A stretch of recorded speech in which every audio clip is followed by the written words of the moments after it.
I want you to realize what you want is typically the polar opposite of what you don't want. And sometimes when we work with clients, this can be very revealing when I have them make a list of, right, all the things they're complaining about, all the things that aren't working in their relationships right now, right?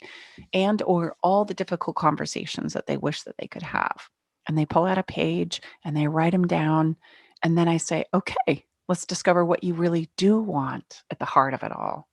And they'll say, well, I don't want any more of this. Okay, well, that's still don't want.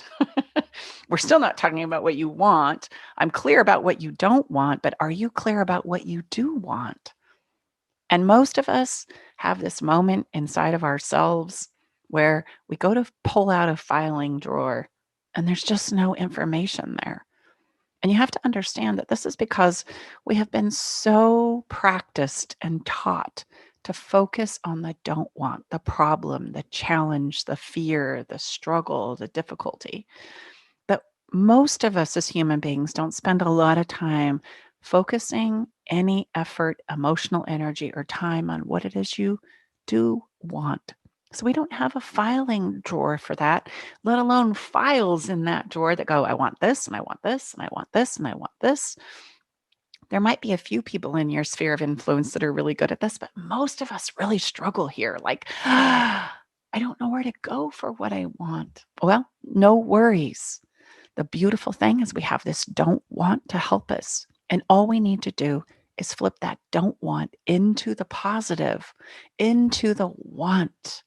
So if I'm tired and don't want to fight with you anymore, what I want is a solution. If what I don't want is for you to always be gone all the time, what I want is for us to feel connected. What I want is for us to maybe spend time together.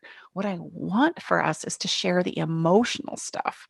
I just had a client yesterday who says, I'm so tired of hearing about the logistics of your day.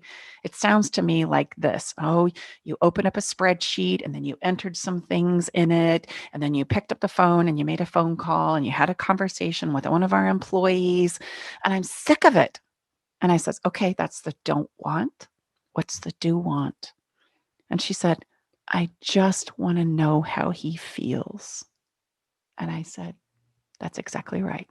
You don't want to hear about the logistics of the day. You want to know, where are you? What's going on for you? Give me something that I can emotionally attach to. And that's the power of the don't want. Now, I know that as you start to work with this, it's going to seem like clunky and unfamiliar and difficult. Don't let that stop you. Make a list of your don't wants. We go again, we do this in last week's episode, but just to give you a little recap, because we're going to go into asking now, make a list of those don't wants. Turn them into do wants. Take your best guess. A best guess is better than nothing, right? That's how lost in don't want we get.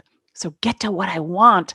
And today, in this episode, we're going to dive deep into how do we ask for it?